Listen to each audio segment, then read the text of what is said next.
একটি নাম যার উচ্চারণে ৯০-এর দশকের ঢাকার রাস্তায় নেমে আসতো ভয় আর ত্রাসের ছায়া। একজন মানুষ যিনি ছিলেন এক সময়ের মেধাবী ছাত্র, কিন্তু জীবন তাকে নিয়ে গিয়েছিল অন্ধকারের পথে। তিনি ছিলেন কালা জাহাঙ্গীর, বাংলাদেশের আন্ডারওয়ার্ল্ডের সবচেয়ে রহস্যময় ডন। তার নাম ঘিরে তৈরি হয়েছে অসংখ্য কিংবদন্তি, গল্প আর গুজব। কিন্তু সবচেয়ে বড় প্রশ্ন, তিনি কি এখনো বেঁচে আছেন, নাকি নিঃশব্দে হারিয়ে গেছেন মৃত্যুর অন্ধকারে? আজও এই প্রশ্ন ঘিরে রয়ে গেছে এক গভীর রহস্য। আজকের এই ভিডিওতে আমরা উন্মোচন করতে চলেছি কালা জাহাঙ্গীরকে ঘিরে থাকা রহস্য। জানবো তার জীবনের কিছু অজানা অধ্যায়, কিছু অন্ধকার গল্প যা এখনও অনেকের অজানা। ভিডিওটি শুরু করার আগে একটি গুরুত্বপূর্ণ খবর আপনাদের জানিয়ে দিই। 2026 সালের রোজার ঈদে মুক্তি পেতে যাচ্ছে বাংলাদেশের মেগাস্টার শাকিব খান অভিনীত একটি নতুন সিনেমা, যেখানে ফিরছে সেই রহস্যময় চরিত্র গ্যাংস্টার কালা জাহাঙ্গীর। এবং সবার কাছে ছোট্ট একটা অনুরোধ রইল, আমাদের এই আলোচনা এবং ইউটিউব চ্যানেলটি একদম নতুন। যদি ভিডিওটি ভালো লেগে থাকে তাহলে অবশ্যই আমাদের চ্যানেলটিকে সাবস্ক্রাইব করতে ভুলবেন না। এটাই আমাদের জন্য হবে সবচেয়ে বড় অনুপ্রেরণা। আর পাশে থাকার বেল আইকনটাও প্রেস করে দিন, যাতে পরবর্তী ভিডিওর নোটিফিকেশন সবার আগে আপনার কাছে পৌঁছে যায়। চলুন এবার আমরা চিনে নেই কালা জাহাঙ্গীরকে। প্রথমে জানি তার প্রাথমিক জীবন সম্পর্কে। আপনি কি জানেন কালা জাহাঙ্গীরের আসল নাম কি ছিল? অনেকেই জানেন না এই তথ্যটি। কালা জাহাঙ্গীরের প্রকৃত নাম ছিল ফেরদৌস জাহাঙ্গীর, এক সময় মেধাবী ছাত্র। এই ফেরদৌস কিভাবে হয়ে উঠলেন কালা জাহাঙ্গীর, সেই গল্পই এখন ধীরে ধীরে উন্মোচন হবে আমাদের এই ভিডিওতে। 1977 সালে বগুড়ার ধনুট থানার বনানী গাঁও গ্রামে জন্মগ্রহণ করেন ফেরদৌস জাহাঙ্গীর। তার বাবা মা দুজনেই ছিলেন পেশাদার শিক্ষক। একটি শিক্ষিত পরিবারের বড় হওয়ার ফেরদৌস নিজেও ছিলেন এক অত্যন্ত মেধাবী ছাত্র। কিন্তু প্রশ্ন হলো, একজন মেধাবী ছাত্র কিভাবে তিনি হয়ে উঠলেন দেশের আন্ডারওয়ার্ল্ডের সবচেয়ে আলোচিত ডন? আপনাদের কি সেটা একটু অভাব করে না? চলুন বিস্তারিতভাবে জানি কিভাবে ঘটেছিল এই রূপান্তরের ভয়ানক গল্প। 1992 সালে এসএসসি পরীক্ষায় ফেরদৌস জাহাঙ্গীর পেয়েছিলেন 5টি বিষয়ের লেটার মার্কস। ভাবতেই পারেন, একজন ছাত্র যিনি একসময় ছিলেন একেবারেই পড়াশোনায় নিবেদিত, প্রতিভাবান এবং স্বপ্নবাজ, সেই ফেরদৌস জাহাঙ্গীরই পরবর্তী সময়ে হয়ে উঠলেন কালো জাহাঙ্গীর, বাংলাদেশের সবচেয়ে রহস্যময় গ্যাংস্টারদের একজন। এই গল্পটা এখানেই শেষ নয়, বরং এখান থেকেই শুরু হয় এক ভয়ঙ্কর মোড় নেওয়ার জীবনের অধ্যায়। যে সময় ফেরদৌস জাহাঙ্গীর এই অসাধারণ রেজাল্ট করেছিলেন, সে সময় দাঁড়িয়ে এমন ফলাফল করা ছিল দুঃসাধ্য। হয়তো পুরো এলাকায় হাতে গোনা একজন বা দুজনই এমন কৃতিত্ব দেখাতে পারত।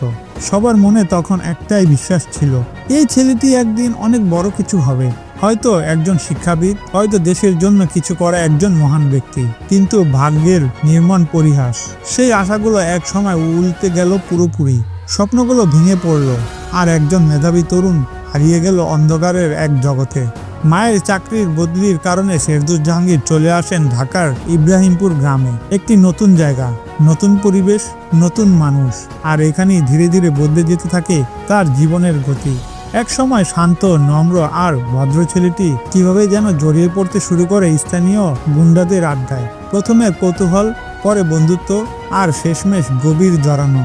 সেখান থেকে শুরু হয় তার জীবনের অন্ধকার যাত্রা, একটি যাত্রা যা তাকে একদিন পরিণত করে কালা জাহাঙ্গীরে, যে নাম একসময় ঢাকার রাস্তায় ভয় আর আতঙ্ক ছড়াতো। এবার আমরা কথা বলবো ফেরদৌস জাহাঙ্গীরের জীবনে এক অন্ধকার মোড়ের প্রবেশের গল্প। সালটা ছিল 1999। তেজগাঁও কলেজে ভর্তি হওয়ার পর এক ঘটনা ঘটল, যা পুরোপুরি বদলে দিল তার জীবনকে। আপনাদের কি জানতে ইচ্ছে করছে সেই ঘটনা কি ছিল? চলুন এবার সেই রহস্যময় ঘটনার আলোকে আমরা বিস্তারিত আলোচনা করি। স্থানীয় দুজন যুবক লিটন ও মাসুমের সঙ্গে ফেরদৌস জাহাঙ্গীরের তীব্র বিরোধ সৃষ্টি হয়। বিরোধের উত্তেজনায় ফেরদৌস আত্মরক্ষার জন্য লিটন ও মাসুমকে ছুরিকাঘাত করে। এই ঘটনাটি ধীরে ধীরে বড় ধরনের অপরাধের রূপ নেয় এবং পুলিশের নজরে আসে ফেরদৌস। তারপরই তাকে গ্রেফতার করে থানায় নেওয়া হয়। এই ঘটনার ফলে ফেরদৌস জাহাঙ্গীর কাটান একটানা 21 দিন কারাগারে। এই সময় থেকে শুরু হয় তার জীবনের এক নতুন অধ্যায়, অন্ধকারের পথে প্রবেশের যাত্রা। এই 21 দিনের জেল জীবনে ফেরদৌস জাহাঙ্গীরের জীবন বদলে যায় চরম মাত্রায়। যে মানুষ ছিল শান্ত, মেধাবী, সে মাত্র এই 21 দিনে রূপান্তরিত হয় কালা জাহাঙ্গীর। ভাবুন তো, কতই না কম সময়ের মধ্যে একজন মানুষের ভিতর এত বিশাল পরিবর্তন আসতে পারে। কি ঘটনা, কি চিন্তা, আর কি সংগ্রামের মধ্য দিয়ে তাকে যেতে হয়েছে, এসবই একদম সামনে খুলে যাবে আমাদের ভিডিওতে। জেল থেকে বের হওয়ার পর ফেরদৌস আর পিছনে ফিরে তাকালেন না।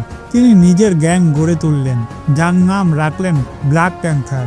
এই গ্যাং ছিল ভয়ঙ্কর এবং নানা ধরনের বেআইনি কাজে জড়িত, যেমন অস্ত্র ব্যবসা, চাঁদাবাজি এবং অর্থের বিনিময়ে মানুষকে হত্যা করার ভয়ঙ্কর সুপারি কিলিং।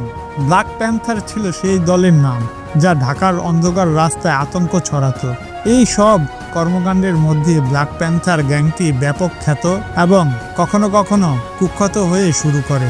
তবে এক কথায় বলা যায়, জাহাঙ্গীরের মেধা এবং কৌশল তার দলকে অন্যদের থেকে আলাদা করেছিল।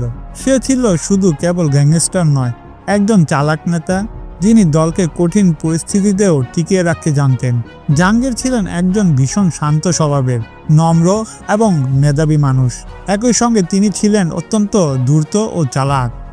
এরপর জীবনের মোড় ঘুরিয়ে তিনি যোগ দেন 5 স্টার গ্যাংয়ের একটি দলের সদস্য হিসেবে, যেখানে তার দক্ষতা ও নেতৃত্বের খ্যাতি আর বাড়তে থাকে।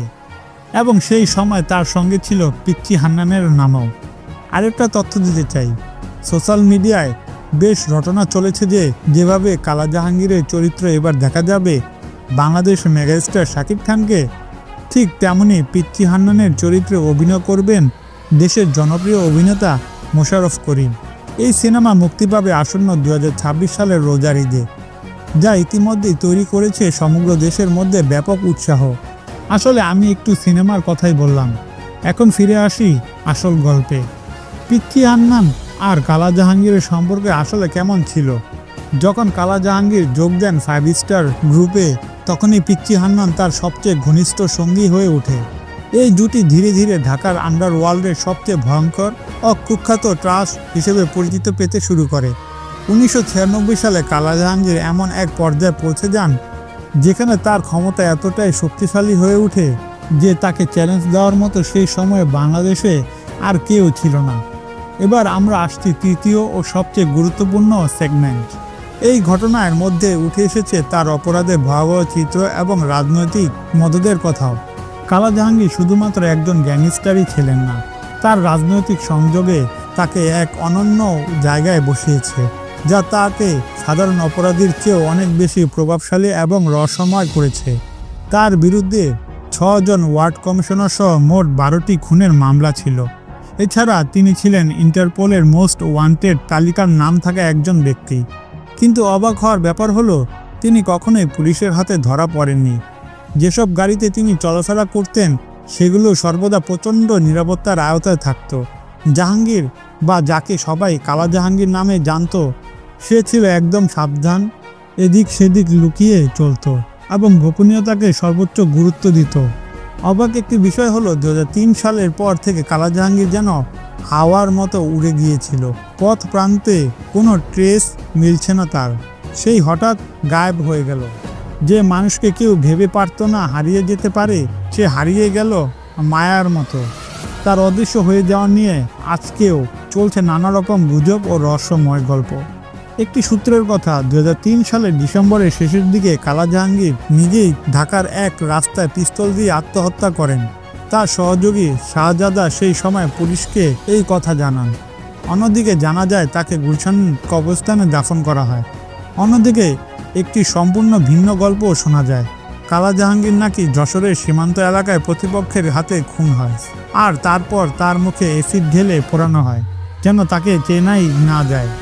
আবার কেউ কেউ বলে কালা জাহাঙ্গীর নাকি এখন ভারতের ব্যাঙ্গালোরে ব্যবসা করছেন। তবে এই ব্যাপারে কোনো নির্ভরযোগ্য বা নিশ্চিত খবর নেই। এমনকি ইন্টারপোলের দৃষ্টিতে কালা জাহাঙ্গীরের কোনো ট্রেস পাওয়া যাচ্ছে না। এই কারণে তার অবস্থান আজও এক রহস্য হিসেবে রয়ে গেছে। 2004 সালে একটি বড় সংঘর্ষে পিচ্চি হান্নান সহ আরও বেশ কয়েকজন গ্যাংস্টার ক্রসফায়ারে নিহত হন, কিন্তু তবুও কালা জাহাঙ্গীরের কোনো ট্রেস পাওয়া যায়নি সেই সময়। এমনকি ওই সময় পুলিশ তার বহু বিবাহিত স্ত্রীকে আটক করে। তবে কালা জাহাঙ্গীর সম্পর্কে তার কাছ থেকেও কোনো তথ্য বের করা সম্ভব হয়নি। আমরা এখন আসছি এই ভিডিওর প্রায় শেষ পর্যায়ে। কালা জাহাঙ্গীর ছিলেন বাংলাদেশের আন্ডারওয়ার্ল্ডের একজন কিংবদন্তি চরিত্র। তিনি ছিলেন এক সময়ের অত্যন্ত মেধাবী ছাত্র, তবুও জীবন তাকে ধীরে ধীরে অন্ধকার জগতের দিকে নিয়ে যায়। যেখানে তিনি পরিণত হন ভয়ঙ্কর এক ডনে। তার গল্প আমাদের এটাই শেখায়, মেধা ও বুদ্ধিমত্তা যদি ভুল পথে পরিচালিত হয় তাহলে সেটা হতে পারে ধ্বংসের কারণ। ঠিক যেমনটি ঘটেছিল কালা জাহাঙ্গীরের ক্ষেত্রে। তিনি কি এখনো বেঁচে আছেন নাকি সত্যি মারা গেছেন? এই প্রশ্নের উত্তর হয়তো আজও আমাদের কাছে অজানা থেকে যাবে। আমরা চোখ রাখবো 2026 সালের রোজার ঈদে, যেখানে দেখব কিভাবে ডিরেক্টর আবু হায়াত মাহমুদ কালা জাহাঙ্গীরের চরিত্রে পর্দায় প্রাণবর্ত করেন।